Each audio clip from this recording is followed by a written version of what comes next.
Hello Apple fans. So finally WWDC 2020 event हो चुका है 22 जून को। और इस इवेंट में भी हमेशा की तरह एप्पल बहुत सारे नए फीचर्स लेकर आ रहा है अपने एप्पल यूज़र्स के लिए।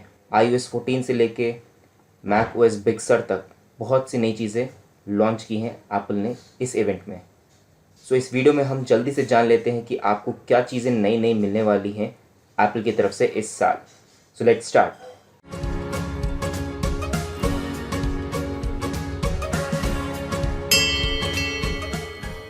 iOS 14 की अगर बात करें तो सबसे पहले आपको एक ये बहुत ही मेजर अपडेट मिल जाता है एप्पल फ़ोन्स के लिए। आपको इस अपडेट में मिल रही है ऐप लाइब्रेरी, जो कि ऑटोमेटिकली आपके लिए ऐप्स को सॉर्ट करेगी, आपको एबिलिटी देगी ऐप्स को हाइड करने की। साथ ही साथ iOS 14 में आपको मिलेगा न्यूली डिज़ाइंड विजेट्स का सपोर्ट। सो iOS 14 आपको ऑटोमेटिकली नए विजेट्स सजेस्ट करेगा और आपको विजेट्स का एक अच्छा एक्सपीरियंस मिलने वाला है iOS 14 में। फाइनली एप्पल ला चुका है picture in picture support and Google को टक्कर देने के लिए ये नया फीचर आ गया है फाइनली एप्पल में। और भी कई छोटी छोटी चीज़ें हैं जो कि iOS 14 में लाई गई हैं, जैसे कि स्मार्ट स्टैक है। आई मैसेजेस में आपको अराउंड 20 न्यू स्टाइल्स मिल जाएंगे मीमोजीज के। साथ में आपको कन्वर्जेशंस को पिन करने का ऑप्शन भी मिल रहा है आई मैसेजेस में। iOS टाइल्स जो कि पहले एक स्टैंडर्ड साइज़ होता था आप और उसके साथ आप ज़्यादा चेंजेस नहीं कर पाते थे, अब आप उसको छोटा बड़ा भी कर सकते हैं। So now you can make iOS tiles larger too. Apple ने सीरी पे भी बहुत काम किया है, सीरी को रीडिज़ाइन किया है इस बार और उसको और स्मार्ट बनाने की कोशिश की है। कई नए फीचर्स लाए हैं सीरी में, जैसे कि ऑन डिवाइस डिक्टेशन हो गया। अब सीरी की एक पॉपअप स्क्रीन होगी जो कि आपके एग्जिस्टिंग विंडो के ऊपर पॉपअप होगी और आपके कंटेंट को बिल्कुल भी डिस्टर्ब नहीं करेगी। एक नए विंडो की तरह खुल जाएगा सीरी एग्जिस्टिंग ऐप के ऊपर। एप्पल ला रहा है एक नई ट्रांसलेशन ऐप जो कि एक रियल टाइम ट्रांसलेशन ऐप है। इसकी खास बात यह है कि ये ऑफलाइन वर्क करती है, बिकॉज एप्पल ने इस साल यूज़र प्राइवेसी पे बहुत ज़्यादा ध्यान दिया है। सो इसको ऑफलाइन वर्क करने के लिए एप्पल ने इसको इस तरह से डेवलप किया है। अगर हम बात करें एप्पल मैप्स की, सो मैप्स को भी पूरी तरह से रीडिज़ाइन कर दिया गया है और एक बेटर एक्सपीरियंस के लिए इसमें कई नए फीचर्स ऐड किए गए हैं, जैसे कि साइकिलिंग हो गया, ग्रीन जोन्स हो गया, इलेक्ट्रिक व्हीकल रूटिंग हो गया, कनेक्शंस और बहुत कुछ।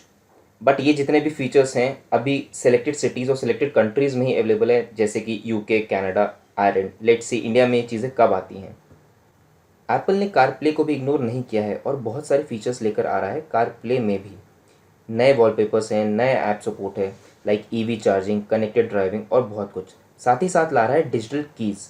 सो डिजिटल कीज़ यूज़र्स को अलाउ करेंगे बिना किसी की के अपनी कार को एक्सेस करने में, और ये फीचर iOS 13 में भी एप्पल लेकर आएगा। और फाइनली iOS 14 में एप्पल लेकर आ रहा है Apple clips.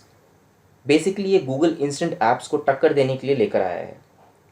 So Apple clips के थ्रू आप कई नए ऐप्स को बिना अपने आईफोन में लोड किए हुए भी ट्राई कर पाएंगे एंड यूज़ कर पाएंगे। ये सारे फीचर्स थे iOS 14 के। अब मूव करते हैं iPadOS 14 में। सो iPadOS 14 में भी बहुत से नए फीचर्स आए हैं, जिसमें कि एक मेजर फीचर है सर्च को रीबिल्ड किया गया है स्क्रैच से। नए कॉल स्क्रीन्स हैं।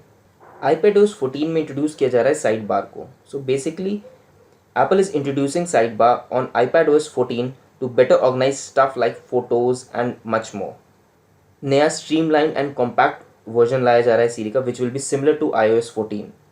फाइनली एप्पल लेकर आ रहा है एक long awaited feature as scribble, जो कि iPad यूजर्स को हेल्प करेगा हैंड रिटन टेक्स्ट को टाइप टेक्स्ट में कन्वर्ट करने में। एंड आप इस टाइप टेक्स्ट को किसी भी ऐप में जाके पेस्ट कर सकते हैं एंड यूज कर सकते हैं। इम्प्रूव पेंसिल सपोर्ट मिल रहा है आपको। हैंड रिटन रिकॉग्निशन काफी अच्छा होने वाला है पेंसिल्स में। स्मार्ट सिलेक्शन मिलेगा, scratch to delete, copy as text और बेटर कट पेस्ट ऑप्शंस मिलने वाले हैं आपको iPadOS 14 में। अब बात कर लेते हैं एयरपॉड्स की। एयरपॉड्स में भी नए अपडेट्स आ रहे हैं सो दैट आपका एक्सपीरियंस ट्रू वायरलेस एक्सपीरियंस हो। एयरपॉड्स में आ रहा है ऑटोमेटिक स्विचिंग एबिलिटी, जो कि आप मल्टीपल डिवाइसेस में ऑटोमेटिकली स्विच कर पाएंगे एयरपॉड्स को। साथ ही साथ एयरपॉड्स प्रो में न्यू स्पैटियल ऑडियो फीचर आ रहा है, जो कि आपके हेड के मूवमेंट को और आसपास की सराउंडिंग को देखते हुए साउंड की क्लैरिटी एंड साउंड के टेक्सचर को चेंज करेगा एंड एक बेटर एक्सपीरियंस देगा। एप्पल ने वॉच ओएस को भी पीछे नहीं छोड़ा है। वॉच ओएस का भी अपडेट आ रहा है as watchOS 7. There are number of features which are now introduced in watchOS 7. बहुत सारे फीचर्स हैं जो कि फिटनेस फोकस्ड हैं। आप अब वॉच फेस को शेयर कर सकते हैं, साइकिलिंग डायरेक्शंस मिलेंगे आपको, न्यू वर्कआउट मोड्स हैं एंड इवन अब डांस मोड को भी ऐड कर दिया गया है वर्कआउट एप्स में। फाइनली watchOS में आपको स्लीप ट्रैकिंग भी मिल जाएगी अब एप्पल की तरफ से। iOS 14 एंड iPadOS 14 के साथ साथ एप्पल लेकर आ रहा है बहुत से नए प्राइवेसी फीचर्स। सो नाउ आप चूज़ कर सकते हैं कि आपको कौन सी एप्लीकेशन को अपनी अप्रॉक्सीमेट लोकेशन देनी है। Yes, approximate location. सो आपको अपनी एग्जैक्ट लोकेशन शेयर करने की ज़रूरत नहीं है, आप ऐप्स के साथ अपनी अप्रॉक्सीमेट लोकेशन भी शेयर कर सकते हैं। एंड इवन जो डेवलपर्स होंगे उनके लिए रिक्वायरमेंट दी गई है कि they have to show exactly how much data they are collecting. वो कितना डेटा आपसे कलेक्ट कर रहे हैं ये डिक्लेयर करना पड़ेगा डेवलपर्स को, एप्पल को। सो प्राइवेसी पे पूरा ध्यान रखा गया है। अब एक बहुत ही बड़ा अपडेट आने वाला है मैक ओएस में भी। सो मैक ओएस 10.16 आने वाला है जिसको ये लोग कहते हैं Mac OS Big Sur. So Mac OS को रीडिज़ाइन किया गया है with new unified notification space. Major update आया है ऐप डॉक में, फाइंडर में, सो दैट आपकी स्क्रीन स्पेस को बेटर यूटिलाइज किया जा सके। यूज़र्स अब मेन्यू बार को भी कस्टमाइज कर पाएंगे, जैसे कि डू नॉट डिस्टर्ब ऑप्शन को वो ड्रैग एंड ड्रॉप कर सकते हैं अपने मेन्यू बार में। ज़्यादा से ज़्यादा फोकस दिया गया है सफारी ब्राउज़र में प्राइवेसी को लेके एंड साथ ही साथ आपको अब नए एक्सटेंशंस भी लोड करने का ऑप्शन मिलेगा सफारी में। ये सब तो बात हो गई सॉफ्टवेयर की। अब हम बात करते हैं कुछ हार्डवेयर की। सो एप्पल ने फाइनली डिसाइड कर लिया है कि वो इंटेल के प्रोसेसर्स से मूव होकर अपने कस्टम बेस्ड प्रोसेसर्स की तरफ बढ़ेगा।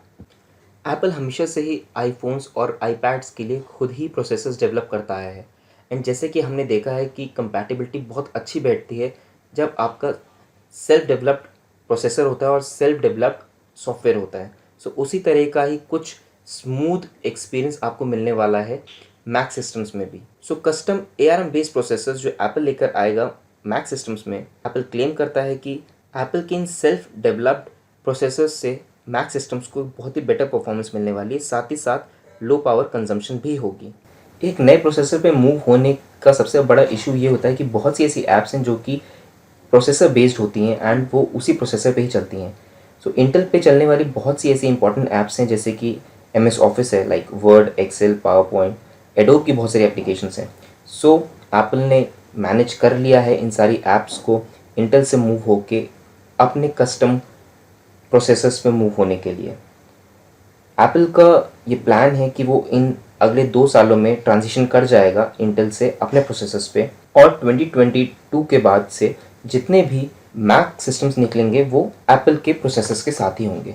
बट तब तक कई मशीन्स देखी जाएंगी जो कि एप्पल लॉन्च करेगा विद इंटेल प्रोसेसर्स। अगर आप ये सोच रहे हैं कि अब आपके इंटेल कंपैटिबल ऐप्स का क्या होगा, सो उसका भी एप्पल ने ध्यान रखा है और मैक ओएस बिग सर में एप्पल लेकर आ रहा है रोसेटा 2 जो कि आपके इंटेल कंपैटिबल ऐप्स को नए मैक सिस्टम्स में चलने में हेल्प करेगा, जो कि एप्पल प्रोसेसर्स बेस्ड सिस्टम्स होंगे एंड आपको कोई भी इशू नहीं आएगा इंटेल कंपैटिबल ऐप्स को इन नए सिस्टम्स में चलाने में।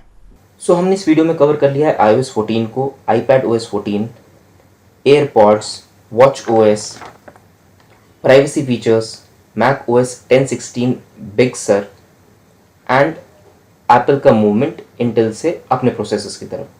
अब इतने सारे जो सॉफ्टवेयर्स आए हैं ये सब हमें मिलने का वाले हैं। सो जितने भी नए सॉफ्टवेयर्स हैं ये डेवलपर्स को कल से ही अवेलेबल हो गए हैं। पब्लिक बीटा इन सॉफ्टवेयर्स का होगा स्टार्टिंग फ्रॉम जुलाई। सो जो लोग पब्लिक बीटा प्रोग्राम्स में अपने आप को एनरोल करेंगे और जिनको ये फीचर्स जल्द से जल्द देखने का शौक है मेरी तरह, सो वो इस प्रोग्राम में एनरोल कर सकते हैं पब्लिक बीटा को अपने आईपैड्स, iOS और मैक सिस्टम्स में भी लोड कर सकते हैं। और ये पहली बार है कि एप्पल अपने watchOS का भी बीटा वर्जन लेकर आ रहा है। हमने इस वीडियो में ऑलमोस्ट हर वो चीज़ कवर कर ली है जो कि कल WWDC इवेंट में एप्पल ने इंट्रोड्यूस की। इस वीडियो में बस इतना ही। आई होप ये वीडियो आपको अच्छा लगा होगा। मेरे चैनल को सब्सक्राइब करना और इस वीडियो को लाइक करना ना भूलें। हम मिलेंगे अगले वीडियो में। Thank you.